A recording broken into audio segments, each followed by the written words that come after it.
The shovel blade caught sunlight as it bit into hard earth beneath the cottonwood tree, and Meredith Zimmerman stood watching with dry eyes because grief had already wrung every tear from her body 3 days prior, when cholera took her husband of 8 months in less than 48 hours. She had tried to dig the grave herself that first morning, blistered her palms raw on the wooden handle, managed perhaps 2 feet of depth before her arms gave out, and the reality of her situation crashed down like a rock slide. The ranch hands her husband Thomas had employed were long gone, scattered to other opportunities when the cattle operation failed in May, and the nearest neighbor was 5 miles down a rutted excuse for a road that turned to soup when it rained. Piotch, Nevada in 1878 was not kind to widows, and Meredith at 23 years old had learned that lesson faster than she ever wanted to. The stranger had appeared at dawn this morning, leading a paint horse that looked as trail-worn as its rider. Meredith had been sitting on the porch, staring at the wrapped body in the barn, trying to summon strength she did not possess, when hoofbeats announced his arrival. She had reached for the rifle Thomas kept by the door, but something about the way the man sat his saddle, shoulders squared but hands visible and empty, made her lower it slightly. "Madam," he had said, removing his hat to reveal dark hair that needed cutting and eyes the color of storm clouds. "Name's Xander Quinn. Saw the black cloth on your door when I passed through 2 days back. Came from Piotch with supplies. Thought I'd check if you needed help." His voice carried a slight draw from somewhere further south, maybe Texas or Oklahoma territory, and Meredith had felt something crack in her chest at the simple human kindness in the offer. She had not spoken to another living soul since Thomas died. "My husband," she managed, her voice scraped raw from crying and disuse. "He needs burying. I cannot manage it alone." Xander had simply nodded, tied his horse, and asked where she kept the shovels. No questions about payment, no judgment in his expression, just quiet acceptance of what needed doing. Now, 3 hours into the work, he had stripped down to his shirt despite the October chill, and Meredith could see the grave taking proper shape, 6 feet down into earth that fought every inch. She brought him water from the well, and he climbed out of the hole to accept it, dirt streaking his forearms and face. "Thank you," Meredith said, and the words felt inadequate for what he was doing. "I have some money saved. Not much, but I can pay you something." Xander shook his head, drinking deeply before returning the dipper. "No need, madam. Sometimes folks just need help, and there's no price on that. You are a stranger," she said, not accusatory but confused. "Why would you do this?" He looked toward the mountains that ringed the valley, purple-blue in the distance. "Lost my own brother 2 years back in a mining accident up in Virginia City. Strangers dug his grave because I was 300 miles away and did not reach him in time. Figure I owe the world that kindness returned." The honesty in his words settled something in Meredith's chest. She studied him properly now, seeing not just a drifter but a man carrying his own grief, his own losses. He was perhaps 26 or 27, with the kind of weathered face that came from years outdoors and the lean build of someone who worked for his keep. His hands on the shovel handle were scarred and calloused, working hands that knew labor. "I should help," Meredith said. "It does not seem right to make you do this alone." "You've been through enough," Xander replied, but something in her expression made him reconsider. "Though if you want to clear some of those rocks from the pile, it would make the filling easier later." They worked in companionable silence for the next hour, Xander digging while Meredith sorted stones from dirt. The cottonwood above them whispered in the breeze. Leaves turned golden by autumn, and Meredith thought Thomas would have liked this spot. He had spoken sometimes of planting an orchard here, of building something lasting. The cholera had other plans. By noon, the grave was finished. Xander helped Meredith bring Thomas's body from the barn, wrapped in the good quilt her mother had made as a wedding gift. They lowered him gently, and Meredith said the prayers she remembered from childhood, her voice breaking only twice. Xander stood with hat in hand, head bowed respectfully, and when she finished, he began filling the grave with steady, methodical movements. The sound of earth hitting the quilt-wrapped body was something Meredith knew would haunt her dreams, but she forced herself to listen, to witness, to honor Thomas's passing with her presence. When it was done, Xander tamped the soil down and helped her arrange the stones in a border around the grave. "I can make a cross," he offered. "There's some wood in your barn that would work." "Yes," Meredith whispered. "Please." She went inside to prepare food, needing something normal to occupy her hands. The house felt cavernous and empty without Thomas's presence, his boots no longer by the door, his coat not hanging on its peg. She had washed his blood from the floors already, scrubbed away the physical evidence of his suffering, but the absence was its own kind of wound. When Xander came in an hour later, he had fashioned a simple but sturdy cross from barn wood, Thomas's name and dates carved with care into the horizontal beam.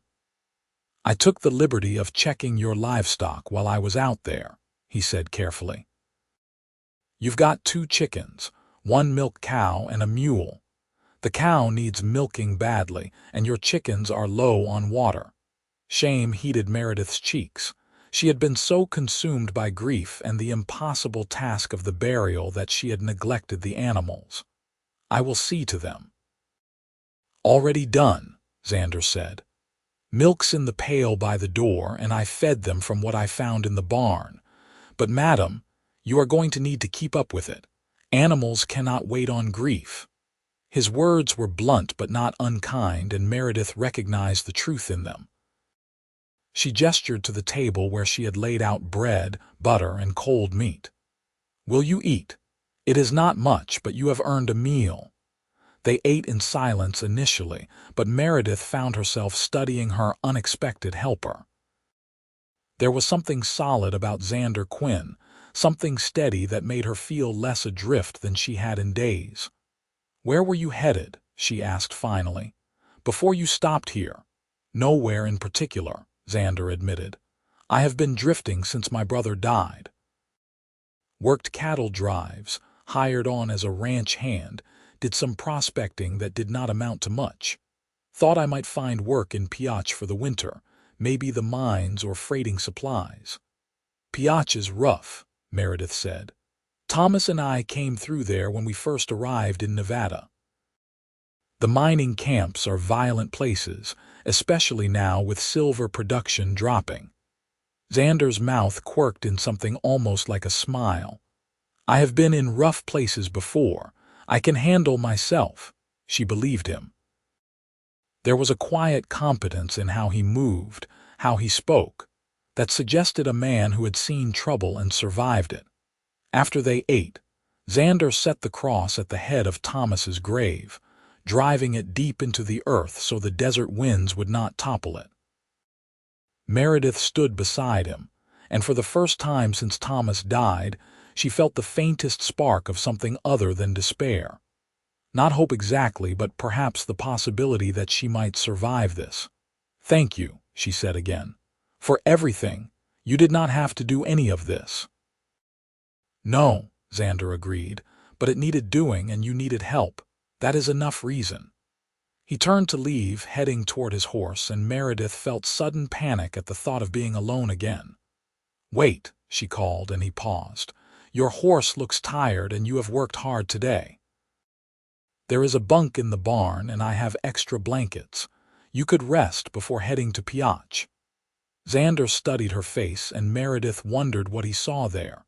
Desperation probably, loneliness certainly, but she did not care. The thought of another night alone in the empty house made her want to crawl into the grave beside Thomas. "I would appreciate that," Xander said slowly. And if you do not mind, I noticed your roof has some damaged shingles. Storm probably took them.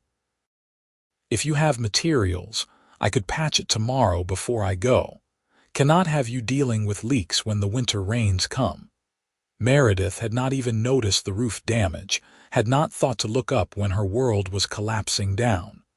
"I do not know what materials we have." Thomas was going to make repairs, but then, "I will check in the morning," Xander said gently. "For now you should rest. You look exhausted." She was exhausted, bone deep and soul weary, but the thought of sleep felt impossible. Still, she nodded and showed him to the barn, providing blankets and a pillow from the house. The bunk was rough but serviceable, and Xander thanked her with genuine warmth.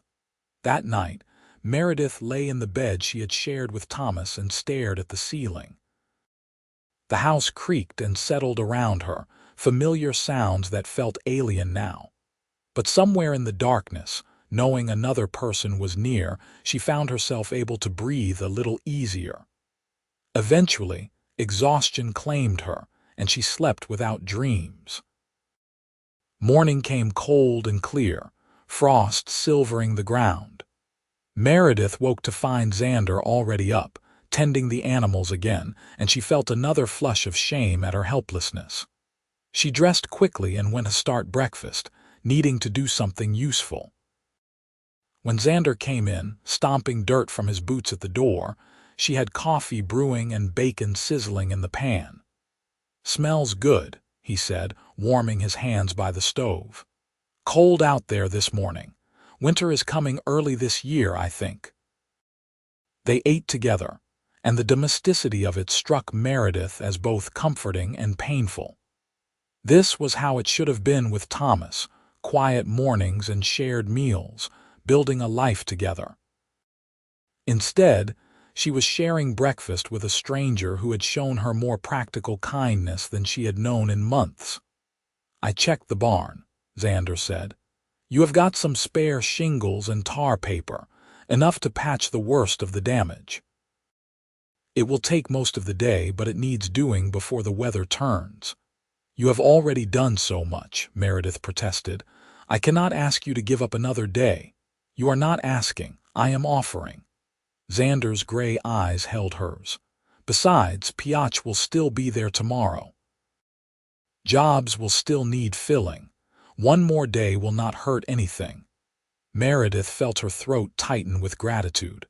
"Then I will help however I can. I am not good with heights, but I can hand you tools, prepare materials, whatever you need."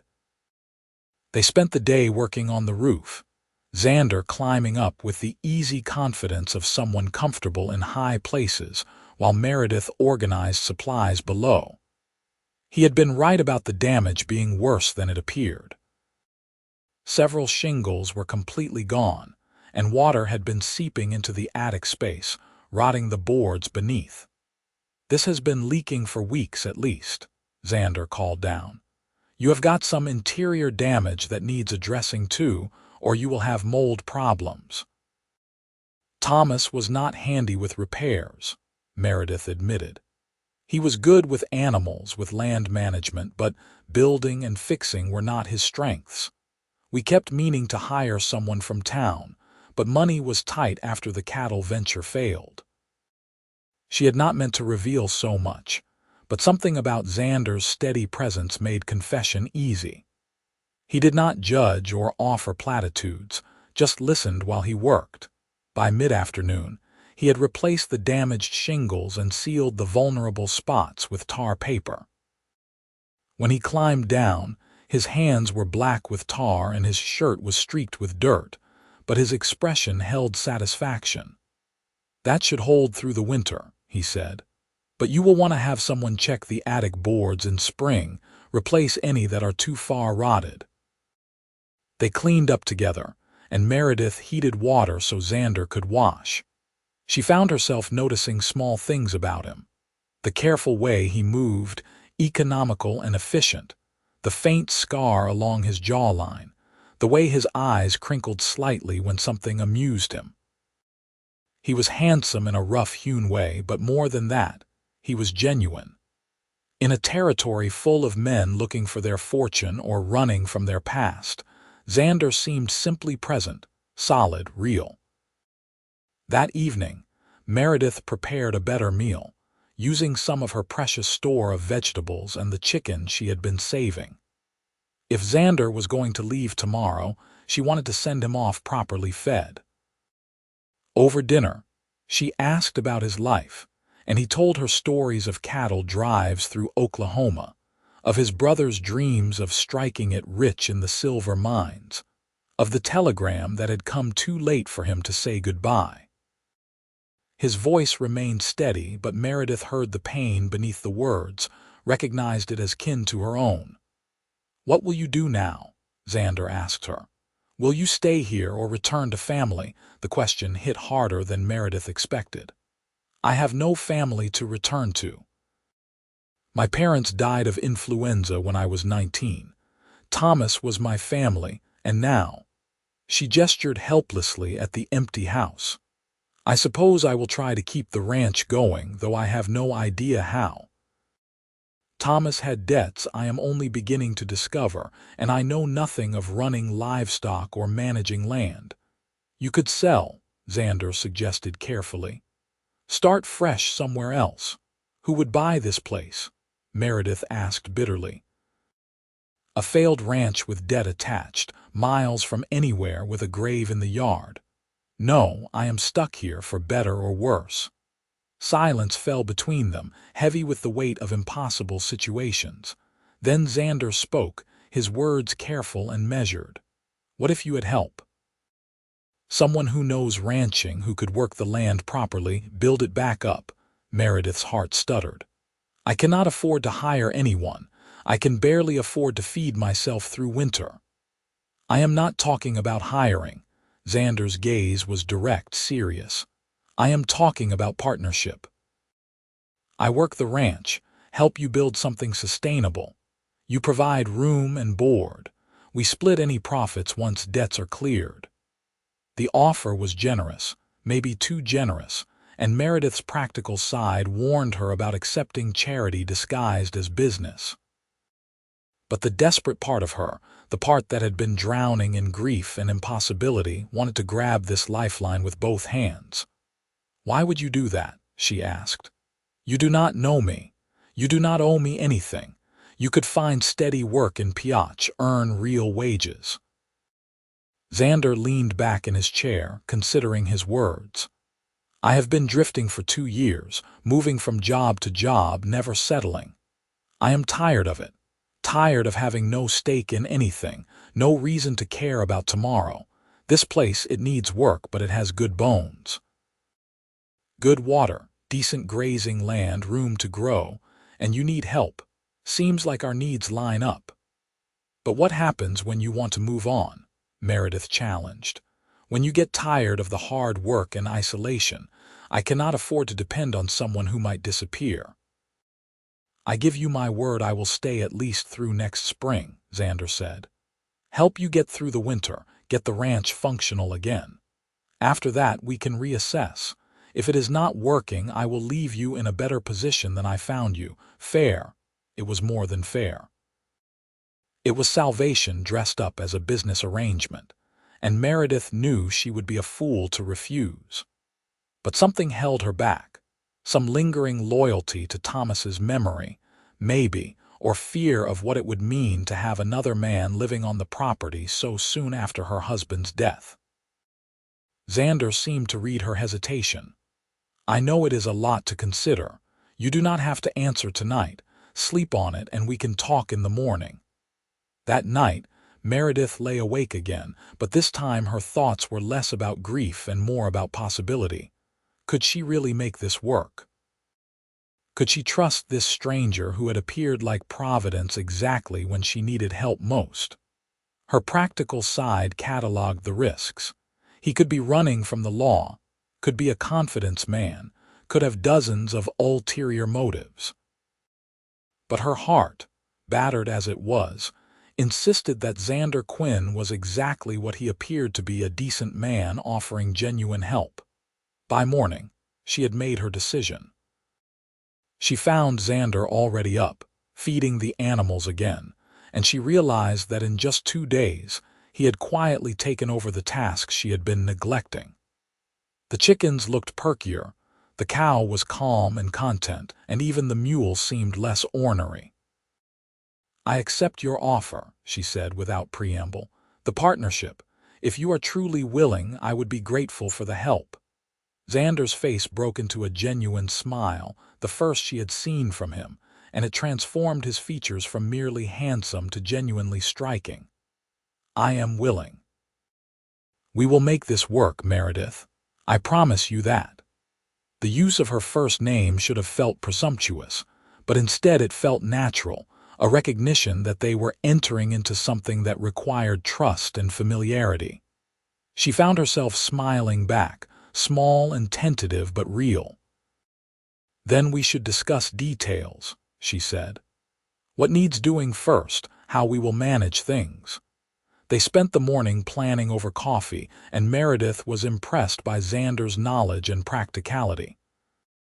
He suggested they start small, focus on building up the chicken flock and keeping the cow healthy through winter. In spring, they could acquire a few head of cattle, start slowly rebuilding the herd Thomas had lost. He talked about fixing fences, winterizing the barn, 100 small tasks that would make the ranch functional. "I noticed you have a good vegetable plot, even if it is mostly gone to seed now," Xander said. "In spring, we should expand it significantly. If we cannot make money on cattle right away, we can at least grow enough food to keep ourselves fed and sell surplus in Piotch." The way he said "we" and "ourselves" made Meredith's chest tighten with emotion she could not quite name. For the first time since Thomas died, she was not alone in facing an impossible future. Over the next weeks, they fell into a rhythm. Xander moved into the bunk in the barn, maintaining propriety, and worked from dawn to dusk repairing fences, winterizing structures, hunting game to supplement their stores. Meredith took over the household tasks and animal care, finding her strength returning as she had purpose again. They took meals together, and slowly, conversation became easier, more natural. Meredith learned that Xander had grown up on a ranch in Texas, that he had left after his father died and his brother went north seeking fortune. He spoke little of what had driven him away from his childhood home, but Meredith sensed old wounds there, family complications that mirrored her own losses. In turn, she told him about meeting Thomas at a church social in Colorado, about the whirlwind courtship and quick marriage, about their dreams of building something lasting in Nevada. She admitted her doubts now, wondering if she had loved Thomas or simply loved the idea of not being alone, of having security and purpose. "Grief makes us question everything," Xander said gently. "Does not mean what you felt was not real." His kindness about Thomas, his refusal to judge or diminish her late husband, made Meredith trust him more. He could have used her vulnerability, could have positioned himself as superior, but instead he honored her past while helping her build a future. One cold November morning, Meredith woke to find fresh snow on the ground and Xander already out splitting wood for the stove. She watched from the window as he worked, rhythmic and efficient, his breath misting in the cold air.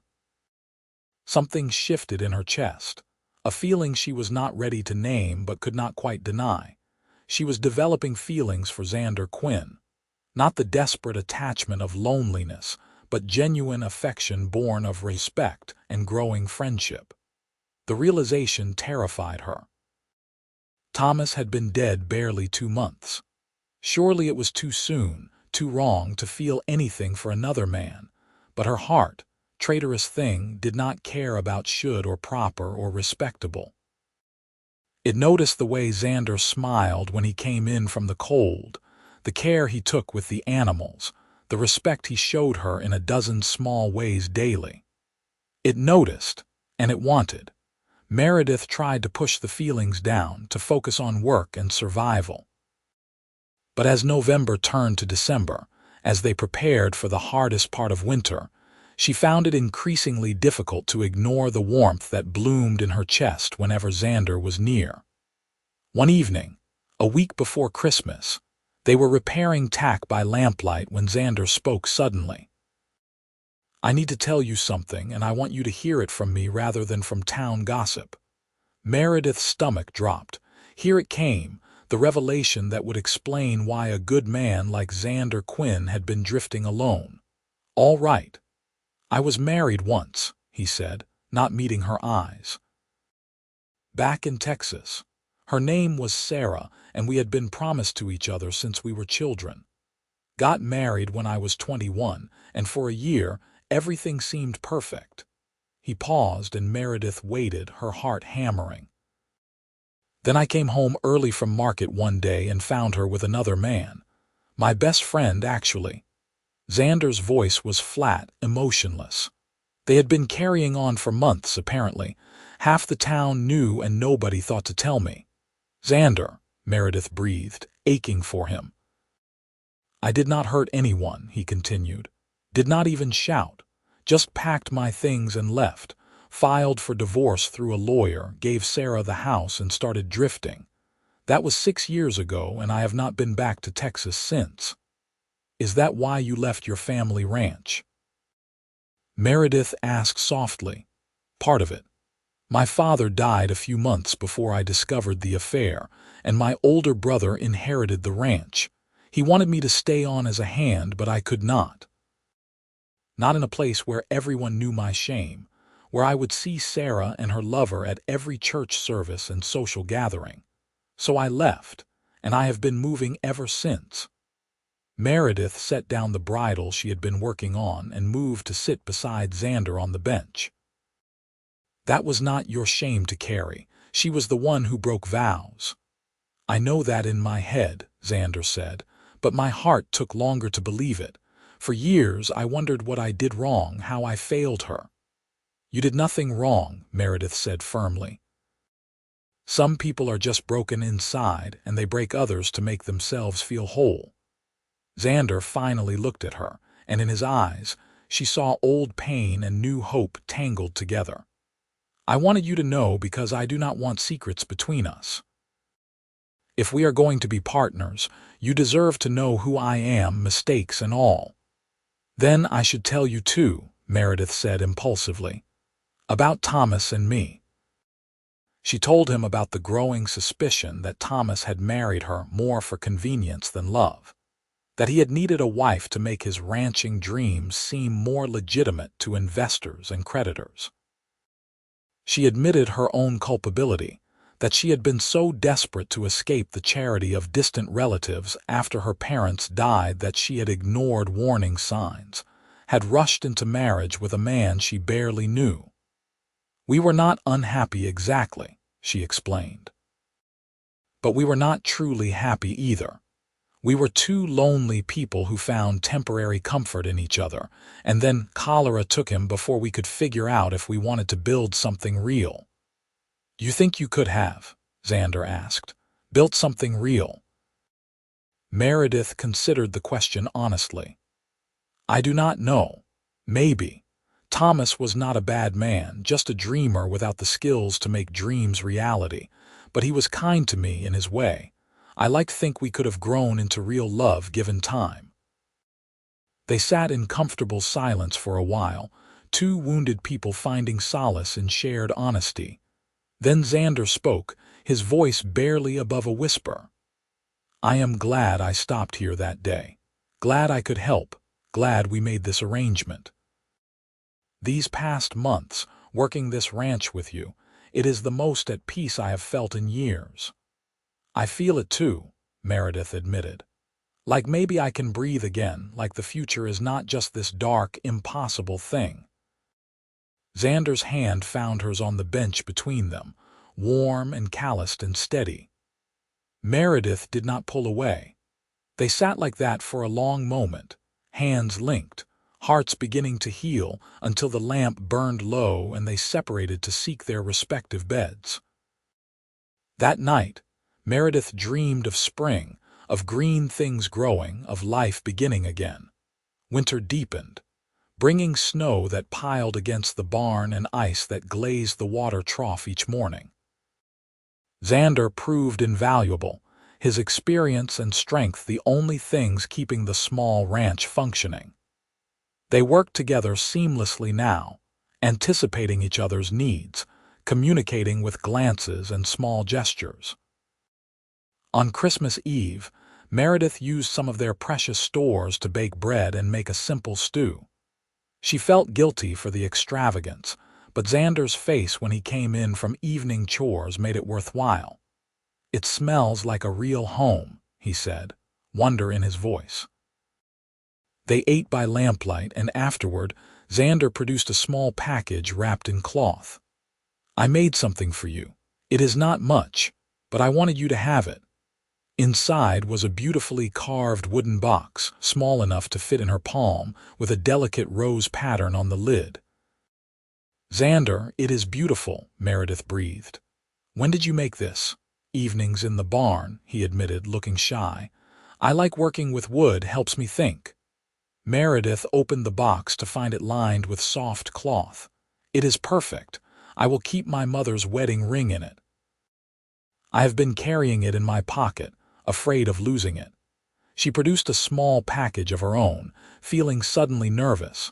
"I made you something too." Xander unwrapped it to find a shirt she had sewn from fabric she had carefully unpicked from one of Thomas's coats. It had felt wrong at first, repurposing her dead husband's clothing, but also right somehow, taking something Thomas had left behind and making it useful for the living. "Meredith, this is fine work," Xander said, holding the shirt up. "You did not have to do this." "You have done so much for me," she said. "For this place, it is little enough to give you a decent shirt for winter." That night, after Xander returned to the barn, Meredith allowed herself to acknowledge the truth she had been avoiding. She was falling in love with Xander Quinn. Not the desperate attachment of a widow seeking replacement, but real, genuine love built on respect and partnership and growing affection. The realization should have brought guilt, but instead, she felt only a tentative joy, fragile as new ice but real. The new year arrived with a blizzard that kept them both inside for 3 days. Xander moved into the house, sleeping by the stove in the main room while Meredith kept to her bedroom, propriety maintained even as they were forced into closer quarters. They played cards, told stories, and talked about their plans for spring. "I think we should try to acquire breeding pairs," Xander said, sketching plans on the back of an old newspaper. "Start with chickens, maybe add some pigs, build up slowly rather than trying to jump straight back into cattle." "That makes sense," Meredith agreed. "We can use manure to enrich the garden soil, sell eggs and eventually piglets, create multiple small income streams rather than depending on one big venture." "Exactly." Xander's eyes lit up when he talked about the ranch, about building something sustainable. Meredith loved seeing that spark, that engagement with the future. On the 3rd day, when the storm finally broke, they emerged to find the world transformed into white silence. Everything looked clean, new, possible. "We should check the fence lines once the snow settles," Xander said. "Make sure nothing collapsed under the weight." They spent the next weeks digging out, repairing damage, and slowly reclaiming the ranch from winter's grip. It was hard work, exhausting and cold, but Meredith felt stronger than she had in years. She was building something real, creating a future with her own hands and will. In February, they made their first trip to Piotch together to sell eggs and buy supplies. The mining town was as rough as Meredith remembered, full of hard men and dangerous energy. She stayed close to Xander as they navigated the muddy streets, grateful for his solid presence. At the general store, the proprietor's wife gave Meredith a sharp look. "Heard your husband passed, Mrs. Zimmerman. Condolences." "Thank you," Meredith said quietly. The woman's eyes slid to Xander. "Moving on quick, are not you?" Meredith felt her cheeks burn, but before she could respond, Xander spoke, his voice level but hard. "I am a hired hand helping Mrs. Zimmerman keep her ranch running through winter. If you have business concerns, we can take them elsewhere." The woman backed down, muttering an apology, and Meredith felt a fierce gratitude toward Xander for defending her honor without needing her to ask. On the ride home, Meredith addressed it directly. "People are going to talk, you know. A widow and a single man working a ranch together, it will cause gossip." "Let them talk," Xander said firmly. "We know the truth. That is what matters." But Meredith worried about it anyway. In a small community, reputation was currency, and she could not afford to be seen as improper. More than that, she worried about Xander's reputation being damaged by association with her. That evening, she brought it up again over supper. "Maybe you should take a bunk in town when we go to Piotch. Make it clear that you are not living in the house with me." Xander set down his fork, his expression serious. "Is that what you want? Or are you worried about what small-minded people will say?" "I am worried about your prospects," Meredith admitted. "If people think we are involved improperly, it could hurt you. Make it harder for you to find work if you decide to move on." "I am not planning to move on," Xander said. "I thought we were building something here together." "We are," Meredith said quickly. "But Xander, I am a widow. You are a single man. People will assume things." "Then maybe we should give them something real to talk about." The words hung in the air between them, heavy with implication. Meredith's heart began to race. Xander took a breath and spoke carefully. "Meredith, these past months working beside you, building this ranch back up, I have been happier than I have been in years. Maybe ever. You are smart, capable, kind, and strong. I respect you more than I have respected anyone. And somewhere along the way, I have developed real feelings for you. If you do not feel the same, I will never mention it again, and we can continue as partners and friends. But if there is any chance you might feel the same way, I would like to court you properly. With an eye toward marriage eventually, if that is something you could want." Meredith sat frozen, her mind racing. This was everything she had been feeling but had been too afraid to acknowledge.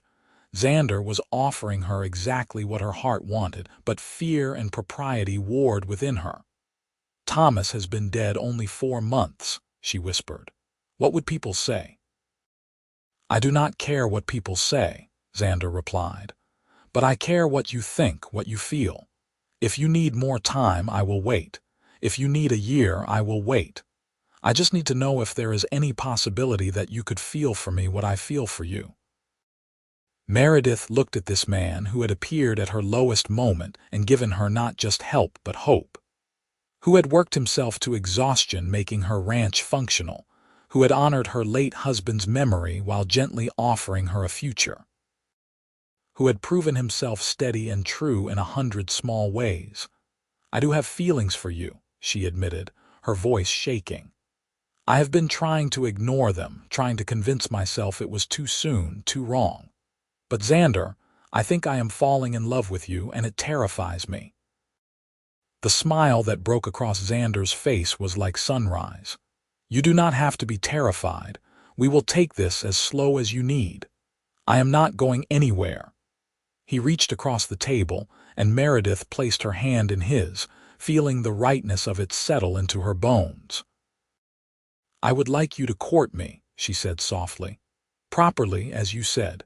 But Xander, I need you to understand that I am not the same naive girl who married Thomas. I am harder now, more cautious. I need to know that what we are building is real, that it can last." "I understand," Xander said. "And I promise you, I will prove every day that this is real, that I am committed to you and to this life we are creating." They sat together in the lamplight, hands linked across the table, and Meredith felt something tight and painful in her chest finally release. She was allowed to be happy again. She was allowed to love again.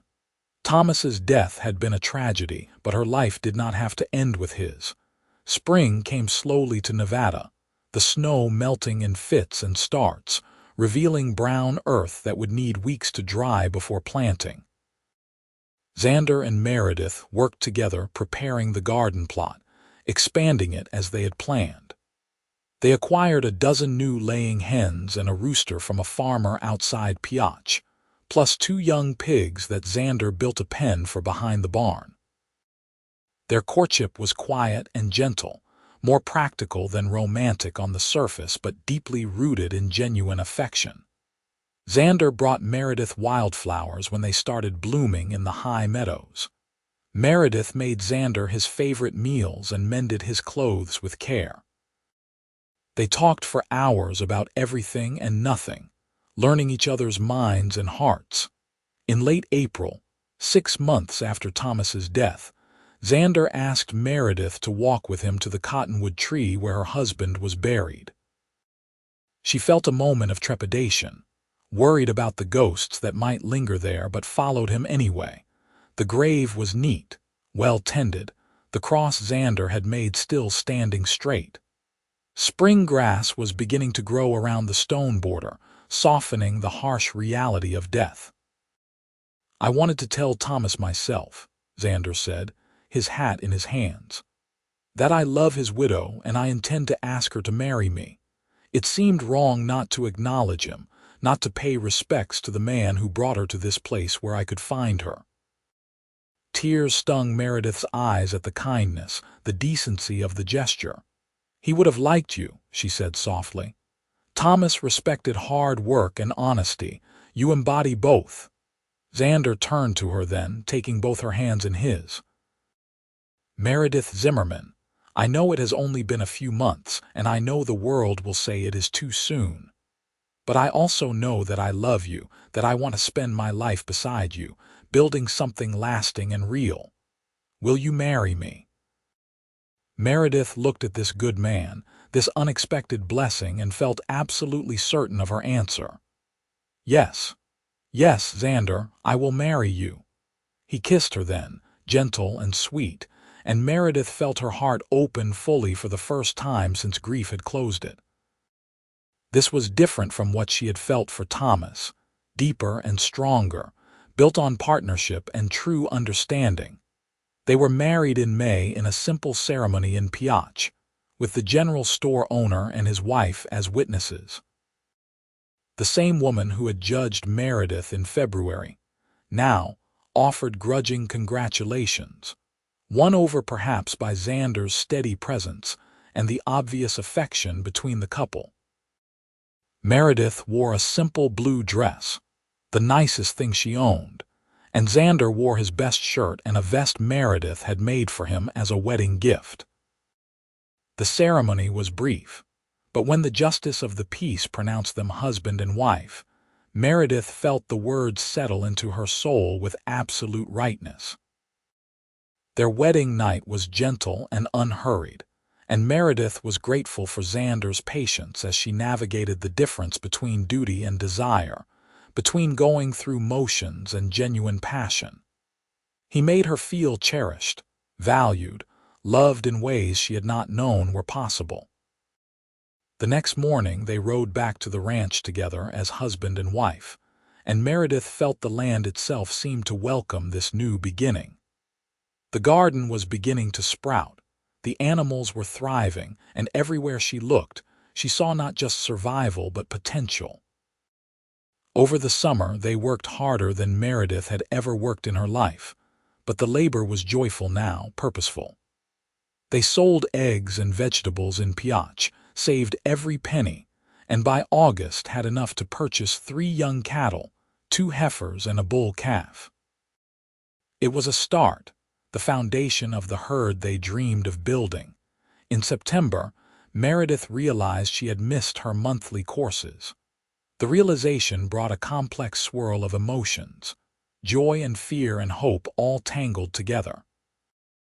When she told Xander, his reaction was pure delight, swinging her around in a circle before setting her down gently, suddenly worried about hurting the baby. "We are going to be a family," he said, wonder in his voice. "A real family."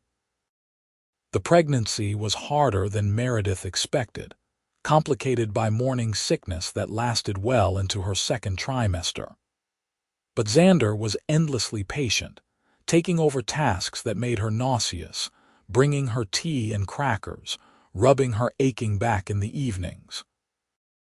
As winter set in again, their second winter together, Meredith marveled at how different everything felt from the previous year.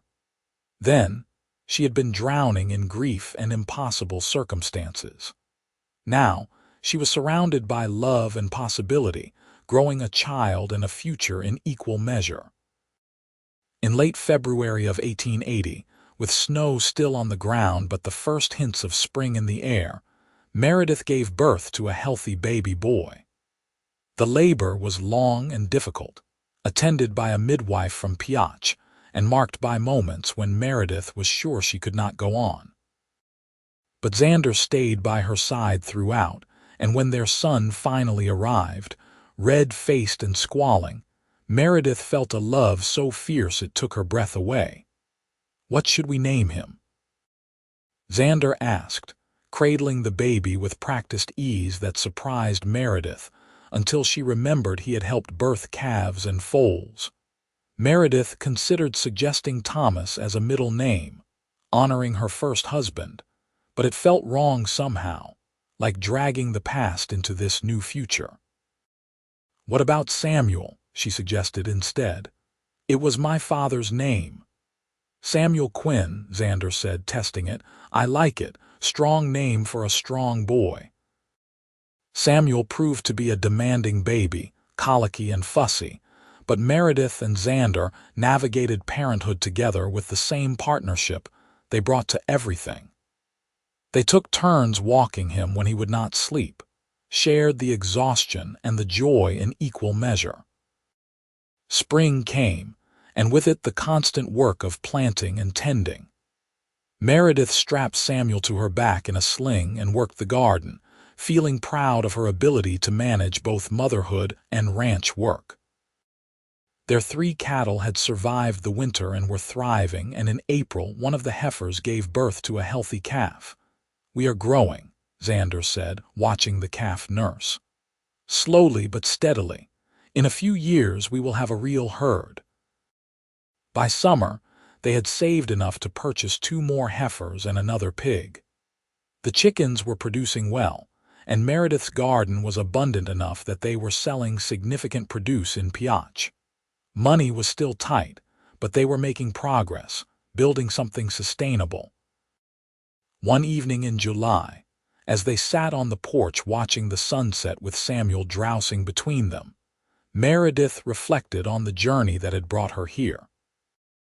Less than 2 years ago, she had been alone and desperate, digging uselessly at frozen ground, trying to bury a husband she had barely known.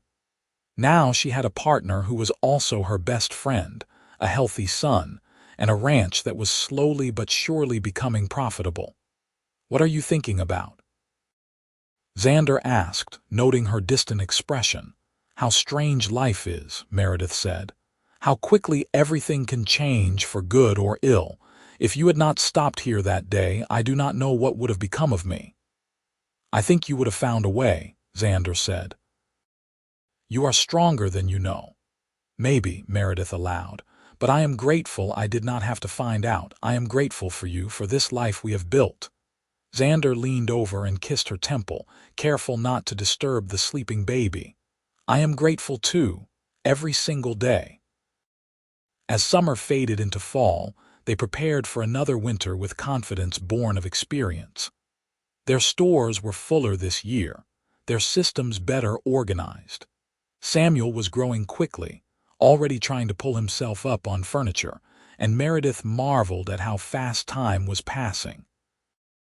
In October, nearly 2 years to the day after Xander had first arrived to dig Thomas's grave, Meredith walked out to the cottonwood tree. The grave was peaceful, covered in fallen golden leaves, the cross still standing straight. She knelt beside it, one hand on her heart. "Thank you," she said softly to the memory of Thomas, "for bringing me to this place, even if our time together was brief. I hope you have found peace wherever you are." She felt no guilt anymore about loving Xander, about building a happy life after loss.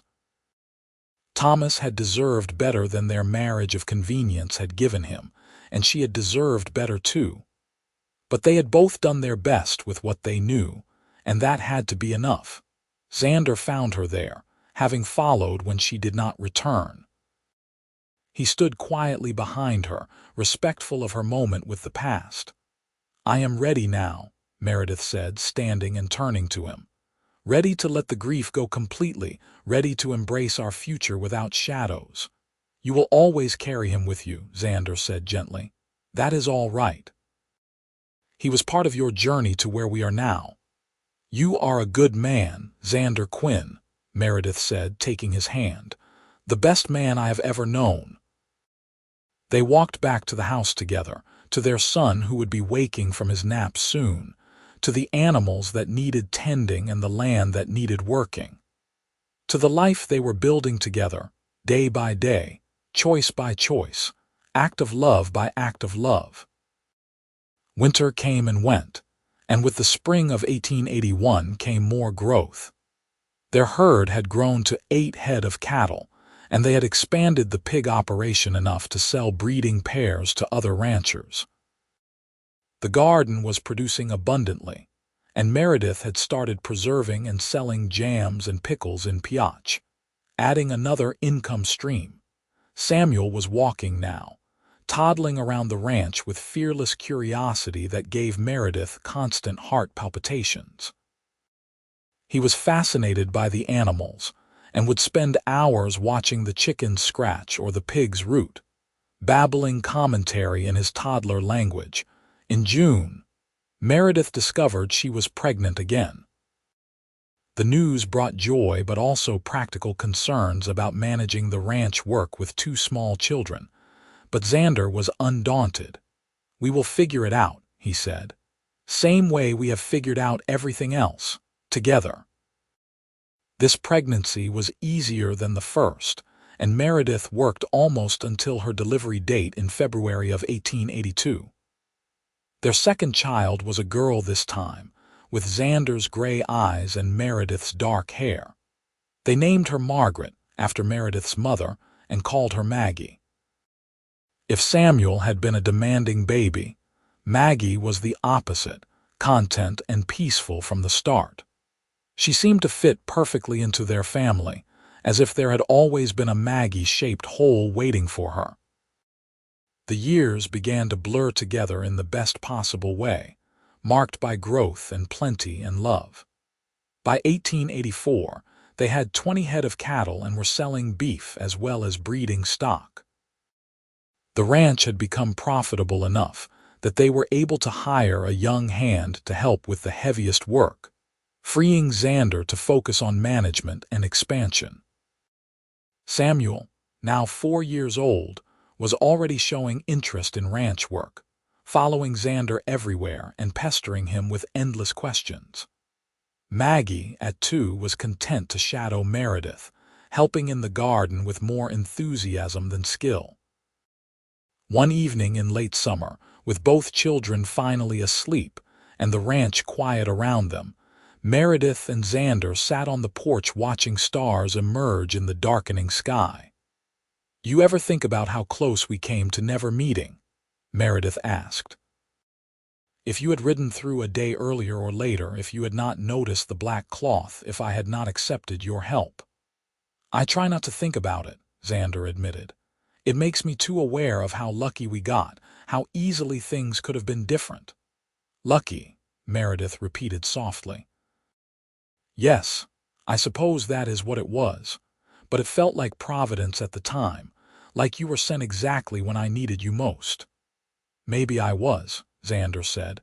"Maybe we were both exactly where we needed to be at exactly the right time." Meredith leaned against her husband's shoulder, feeling the solid warmth of him, the absolute security of his presence. "I love you," she said. "I know I tell you often, but I want to say it again. I love you more than I knew it was possible to love someone." "I love you too," Xander replied, pressing a kiss to the top of her head. "You and our children are my whole world. Everything I do for you." In 1885, they expanded the ranch by purchasing the adjacent property when the owner decided to move back east. It doubled their grazing land and came with a second house that they were able to rent to their hired hand and his new wife. The purchase was ambitious, requiring them to take on some debt, but it positioned them for significant future growth. By 1886, they were running 40 head of cattle and had become one of the more successful small ranches in the region. Samuel, at 6 years old, was attending the new schoolhouse that had been built 5 miles away, riding there on a gentle mare Xander had trained specifically for him. Maggie, at 4, was already begging to be allowed to go too. In the fall of that year, Meredith discovered she was pregnant once more. This pregnancy came as a surprise, as she and Xander had thought their family was complete. But the news brought joy nonetheless, a sense of their family's cup running over with blessings. Their third child, another boy they named William, was born in May of 1887. He had Meredith's eyes and Xander's build, and from the start, he was a perfect blend of Samuel's energy and Maggie's contentment. As the 1880s drew to a close, Meredith sometimes found herself standing in the yard, looking around at everything they had built, and feeling overwhelmed by gratitude. The ranch was thriving, with a main herd of over 60 cattle and a reputation for quality breeding stock. The house had been expanded and improved, with real glass windows and a proper wood floor. The garden was extensive and productive, feeding not just their family but providing surplus for sale. But more than the material success, it was the love that filled their lives that made Meredith's heart swell. Samuel was growing into a responsible young man, already showing the work ethic and integrity of his father. Maggie was bright and curious, reading voraciously from the small library Meredith and Xander had been building book by book. William was a happy toddler, adored by his older siblings and doted on by his parents. And through it all, at the center of everything, was her partnership with Xander. They had grown together, learned together, built together, and their love had deepened with every passing year. One night in 1889, nearly 11 years after Xander had first appeared to dig Thomas's grave, Meredith woke to find her husband watching her in the moonlight streaming through their window. "What is it?" she asked softly, concerned. "I was just thinking about how different my life could have been," Xander said. "If I had ridden past your ranch that day, if I had been too tired or too wrapped up in my own troubles to stop and help, I would have missed all of this. You, our children, this life we have built. I would have just kept drifting, alone and purposeless." "But you did not ride past," Meredith reminded him. "You stopped, you helped, you stayed." "Best decision I ever made," Xander said. "Stopping here, offering to dig that grave, it was the moment my real life began." Meredith reached for his hand, lacing their fingers together. "Mine too. I was so lost, Xander, so buried in grief and fear that I could barely function. You gave me more than help with the grave and the roof. You gave me hope. You gave me a future." "We gave each other a future," Xander corrected gently. "This life, this ranch, our family, we built it together. Neither of us could have done it alone." They lay in comfortable silence for a while, holding hands in the darkness. Two people who had found each other at their lowest points and lifted each other up. "You ever think about Thomas?" Xander asked after a while. "Do you ever wish things had been different?" Meredith considered the question honestly. Sometimes I think about him, yes. I hope he found peace. But do I wish things had been different? No. What Thomas and I had was not real love, not like what we have. We were two lonely people seeking comfort, and that is not enough to build a life on. With you, I have real partnership, real love. I would not trade what we have for anything. I feel the same, Xander said. Sarah and I, we were following a script written for us by our families, by expectations. We never really knew each other. But you and me, we chose each other. We built something real from nothing. From grief and loss and desperate need, Meredith added. But yes, we built something real and lasting. She thought about the cottonwood tree, about the grave beneath it that they tended every spring, clearing away winter debris and planting flowers around the border. Thomas was part of their story, the reason their paths had crossed, and she honored that without regret or guilt. I should visit the grave tomorrow, Meredith said. It is nearly the anniversary of his death, 11 years next week. I will come with you, Xander offered, if you would like company. I would, Meredith said, and maybe we should bring the children.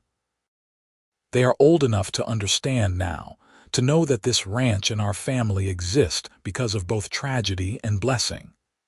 The next day, after morning chores were done, the whole family walked out to the cottonwood tree. Samuel, now 9 years old, looked at the grave with solemn curiosity. Maggie, 7, asked quiet questions about the man buried there. William, 2, played with the fallen leaves, too young to understand death but happy to be included in a family outing. This is Thomas Zimmerman, Meredith told her children. He was my first husband before I met your father. He died very young from illness, and your father helped me bury him under this tree. Were you sad? Maggie asked. Very sad, Meredith confirmed. Sad and scared and alone, but then your father stayed to help me with the ranch, and we became friends, and then we fell in love. So something good came from something sad. Samuel, practical like his father, asked, Is that why we always take care of this grave? To remember that good things can come from bad things. Partly, Xander said, but also to honor a man who was part of your mother's story. He was not a bad man, just one who died too young. We remember him because remembering our past helps us appreciate our present. They stood together as a family, 5 people connected by love and blood and choice, honoring a man who had been part of their history without being part of their present. It felt right to Meredith, this blending of past and future, grief and joy. As they walked back to the house, Samuel peppered Xander with questions about what the ranch had been like when he first arrived, and Xander told stories of those early days of struggle and rebuilding. Meredith listened with half an ear while keeping Maggie and William from wandering off, and she felt a deep contentment settle into her bones. This was what she had always wanted without knowing it. A true partnership with someone who saw her as an equal, children raised in love and security. A home built on solid foundation rather than desperate hope. The path to get here had been hard, marked by loss and grief, but she would not change it. Every struggle had been necessary, every hardship had taught her something essential. The 1890s brought new challenges and new growth. A drought in 1892 tested them, forcing them to sell off some of their herd to keep the rest fed, but they weathered it together. Samuel, at 12, proved invaluable during that crisis, working alongside his father with a maturity beyond his years. Maggie, 10, took over much of the garden work, and William, 5, helped his mother with the chickens and pigs. When the rains finally returned in 1893, the family celebrated with a special dinner, and Meredith looked around the table at her loved ones with fierce pride. They had survived because they worked together, because they were truly a family unit where everyone contributed.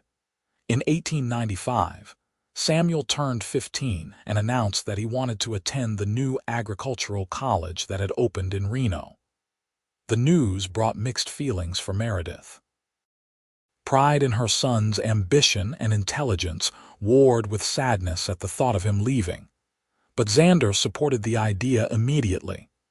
"Education is important," he said. "Samuel can learn things at college that will help make this ranch even better when he returns, and he will return. This land is in his blood." Samuel did indeed go to Reno, leaving in the fall of 1895, and the ranch felt emptier without his energetic presence. But he wrote regularly, sharing what he was learning, and when he returned for summers, he brought new ideas and techniques that improved their operations. Maggie, at 13, was showing talent for business and numbers. She took over managing the ranch accounts and proved to have a sharp eye for where they could save money and where investing would pay dividends. Under her management, their financial situation improved significantly. William, at 8, was the most purely rancher of all the children. He had no interest in books or numbers, only in the land and the animals.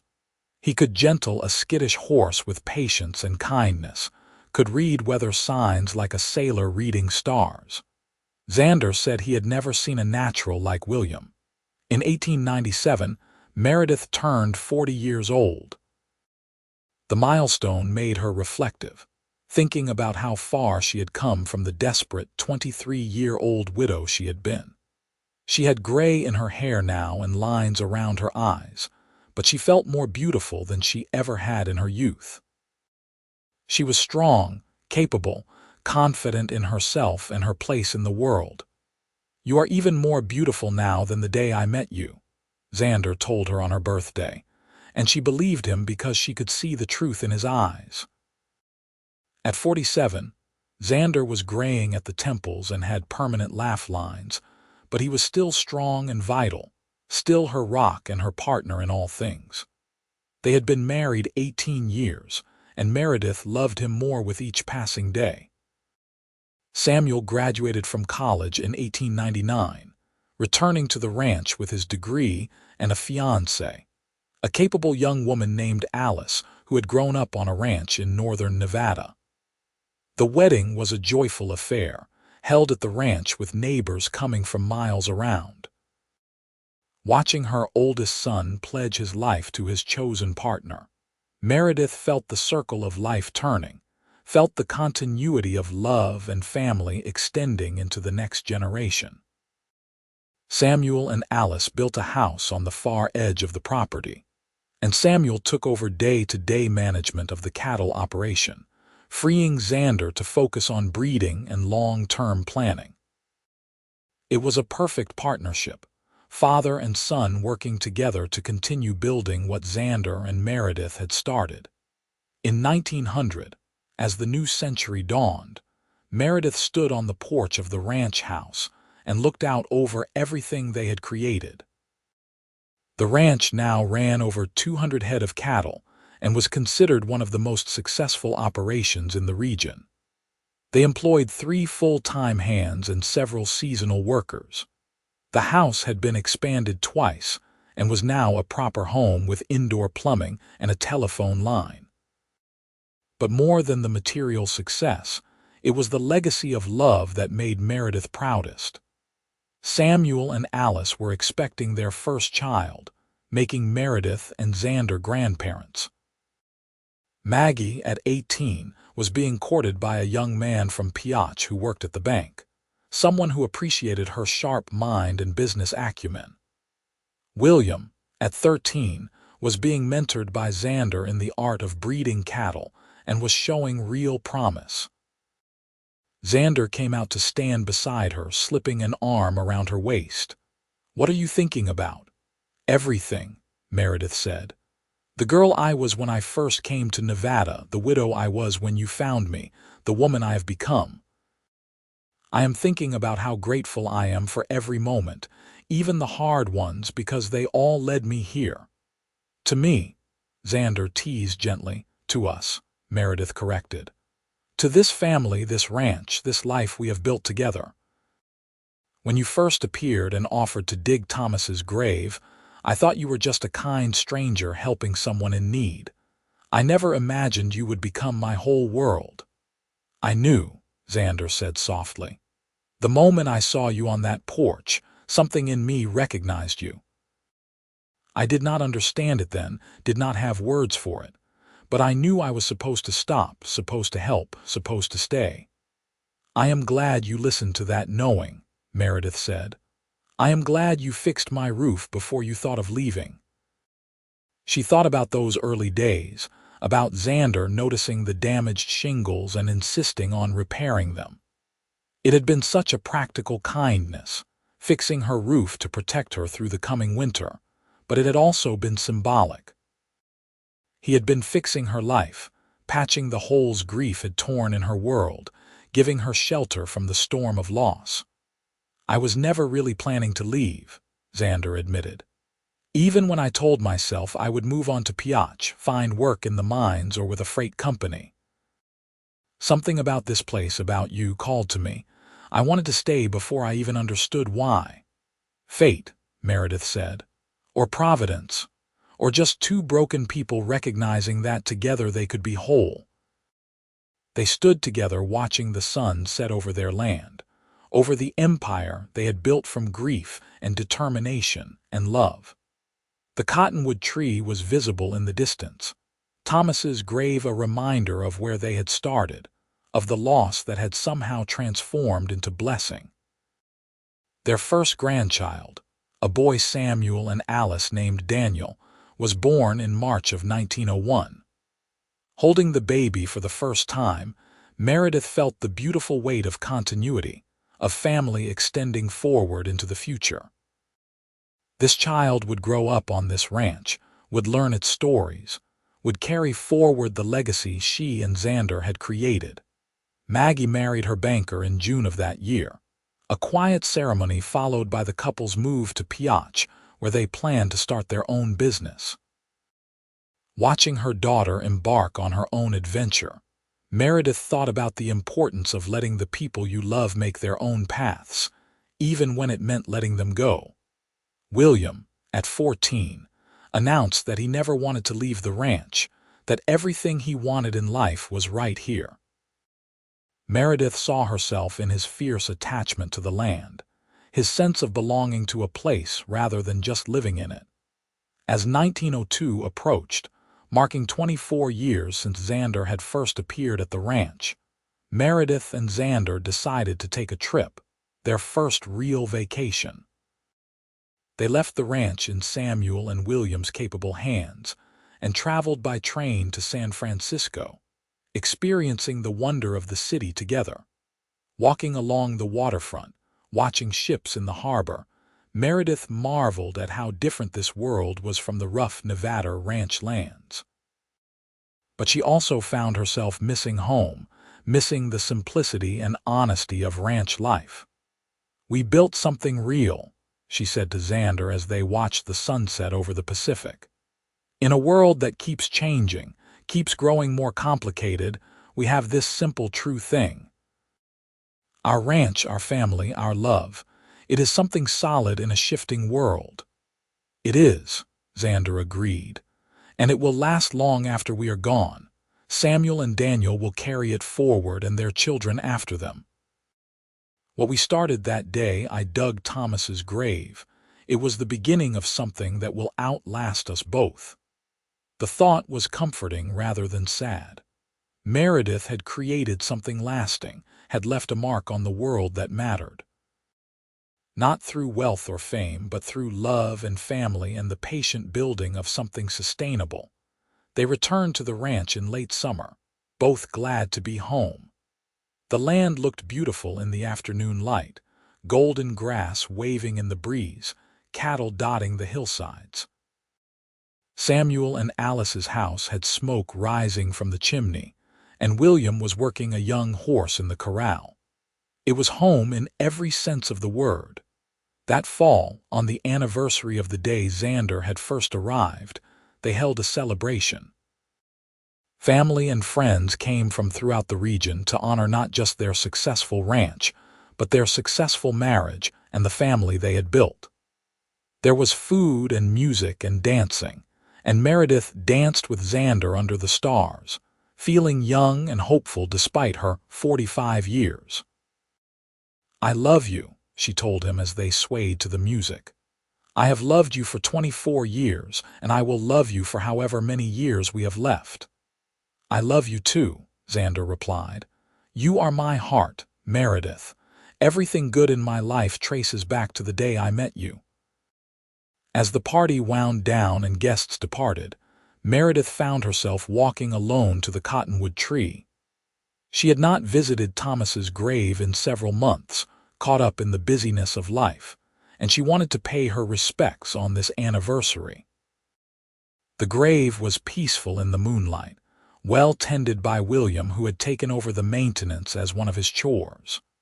The cross Xander had made all those years ago had been replaced with a proper headstone several years back, but the carving was still visible. Thomas Zimmerman, 1854–1878. "Thank you," Meredith said softly to the man who rested beneath the earth. "I know I have said it before, but I want to say it again. Thank you for bringing me to this place, even if it was not the life either of us planned. Because of our marriage, brief as it was, I found Xander. I found the life I was meant to live." She felt no guilt or sadness, only gratitude for the strange path that had led her to happiness. Thomas's death had been tragic, but it had also been the beginning of everything good in her life. She could honor both truths at once. Xander found her there, having come looking when she did not return to the house. He stood beside her silently, respecting her moment of reflection. "I was just thinking about beginnings," Meredith said, "about how endings and beginnings are sometimes the same thing. Thomas's end was my beginning with you." "Life is strange that way," Xander agreed. "The worst moments and the best moments are often tangled together, impossible to separate."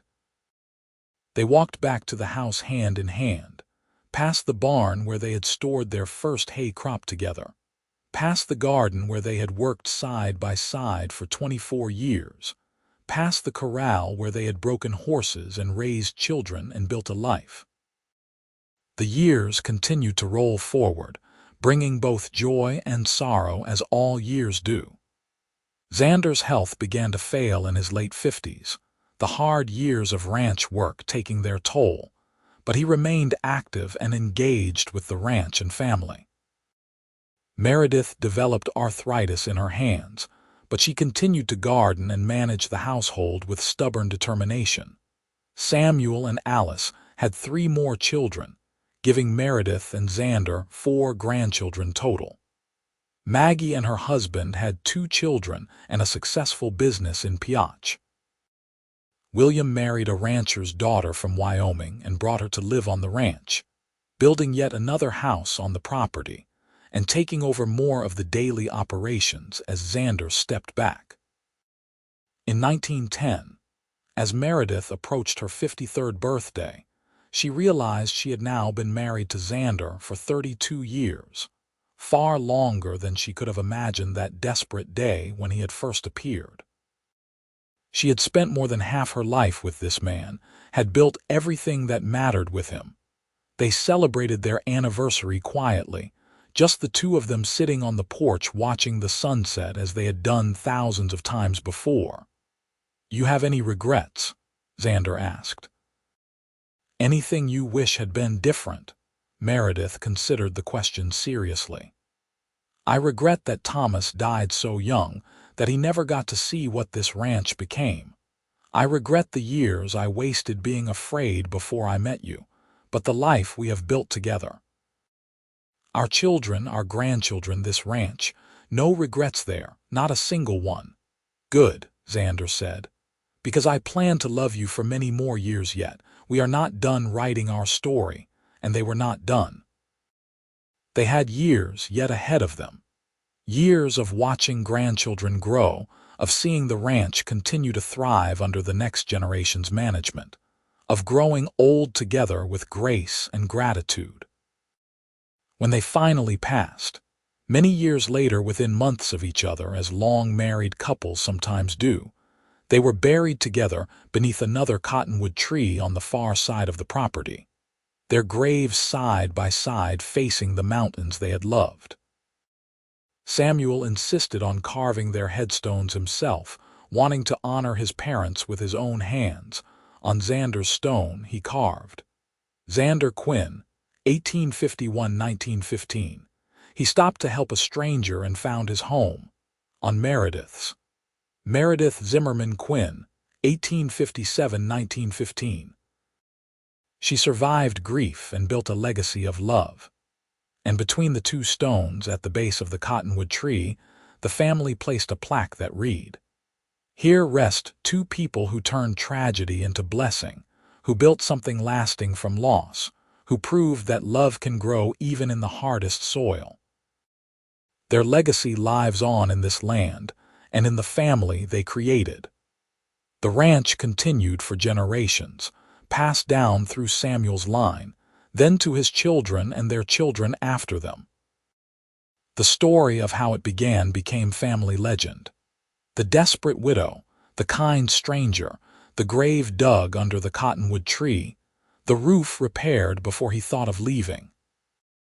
Each generation told it to the next, a reminder that endings can be beginnings, that strangers can become family, that love can bloom even in grief's shadow. And under the original cottonwood tree, Thomas Zimmerman's grave remained tended through the decades, honored as the starting point of it all. Because without his death, Meredith and Xander would never have met. Without his grave needing digging, there would have been no reason for a stranger to stop and help. Without the tragedy, there would have been no blessing. Life, the family learned, was complicated that way. Joy and sorrow tangled together, each making the other possible, each giving the other meaning. And the best thing anyone could do was survive the sorrow with grace and embrace the joy with gratitude, exactly as Meredith and Xander had done all those years ago when a cowboy dug her husband's grave under a cottonwood tree, fixed her roof, and then decided against leaving, choosing instead to stay and build something beautiful from the ruins of grief.